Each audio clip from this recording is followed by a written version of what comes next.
Alright, now we're at the point of describing the actual exam paper.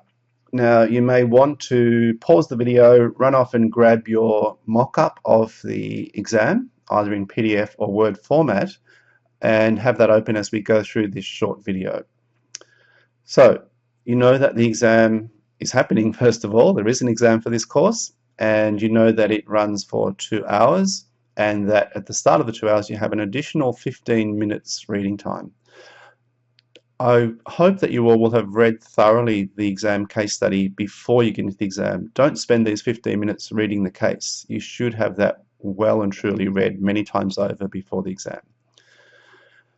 2 hours of writing time, and you're answering any 3 of the 5 questions. So as a very rough approximation, about 40 minutes per question. They're all worth the same mark, so give them all equal weighting in your answers.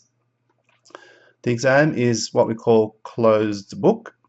In other words, you can't take any written material to the exam with you. No textbook, no annotated copies of the case study. It's all what's coming out of your head. So nothing goes with you into the exam hall.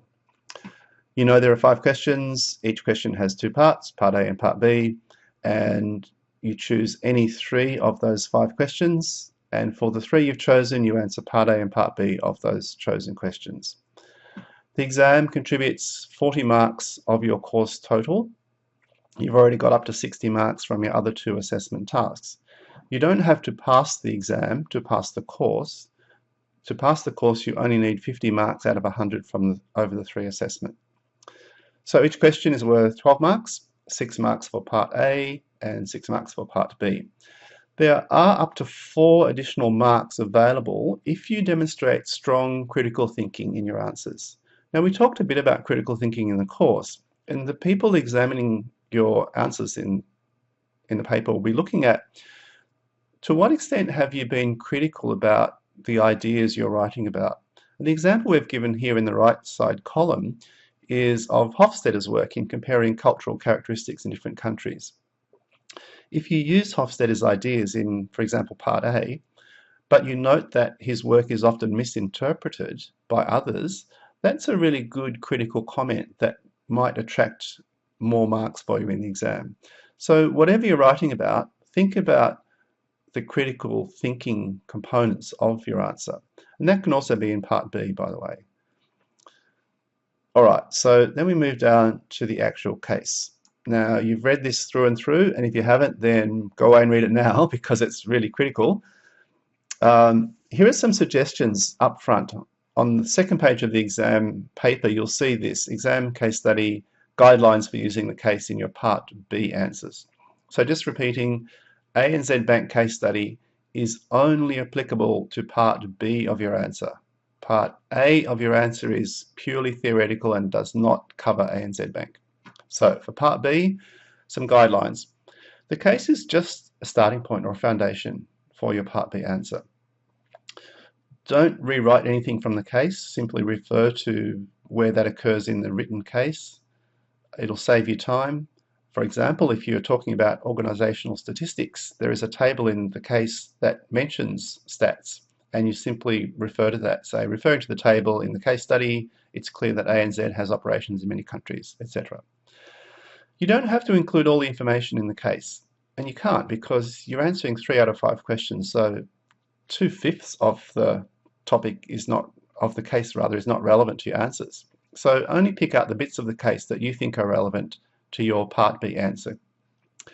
You don't have to restrict yourself only to what's in the case. If you've looked further into ideas about ANZ specifically or the banking industry more generally, you're very welcome to bring those ideas into your Part B answers. So you're not restricted only to what's in the case itself.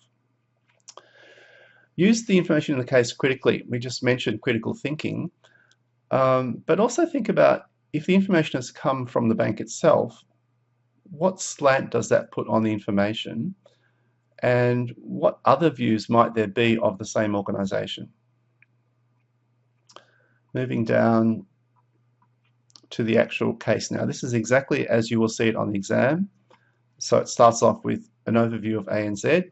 We mentioned this table already. You may find that information useful perhaps in one of your answers.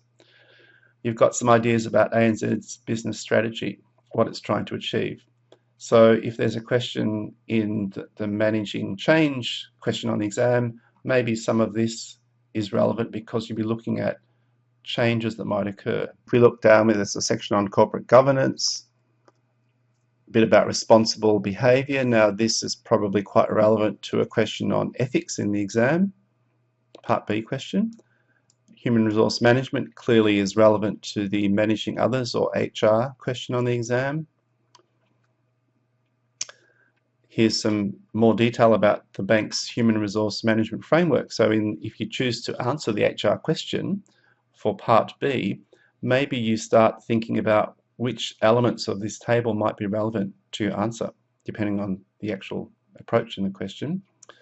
Codes of conduct, again, is about, well, ethics and human resource. So one of the issues about the case is that although we've got 5 discrete questions, in reality, there's a lot of overlap. So when you're talking about human resource management, you're also talking about ethics and employees' behaviour. So again, feel free to draw ideas in from other topics when you're answering your questions. Further down the case, corporate social responsibility. We've said that sustainability is not directly examinable on the exam, but there might be elements of CSR that you think are relevant to human resource management or to culture. So again, not directly examinable, but feel free to bring it in if it suits your Part B answer.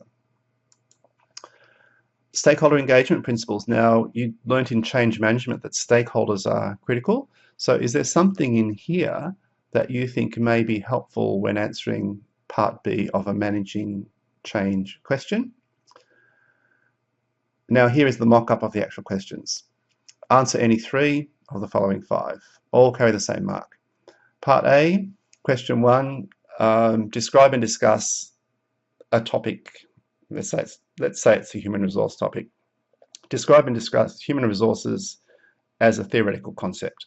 So nothing about ANZ yet, it's simply the theory of human resource management. Part B of that same question, if it was an HR question, considering the same HR concepts you described in Part A, what advice would you give to ANZ Bank to help ensure that it does something?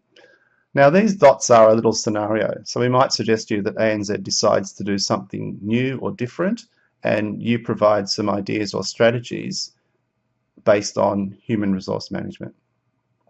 So each question has that exact same kind of format. Theoretical Part A, application to the bank in Part B.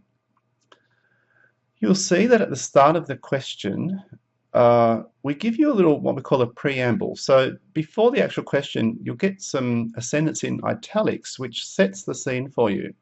It actually tells you what the question is about, because I know in exams, you're sometimes quite stressed and you might miss the point. So this bit up front actually tells you what we're on about, what we want you to describe and answer in the Part A and Part B. So read that first in your 15-minute reading time to make sure you're quite clear of the focus of the questions we're asking. You see the same thing for each of the questions.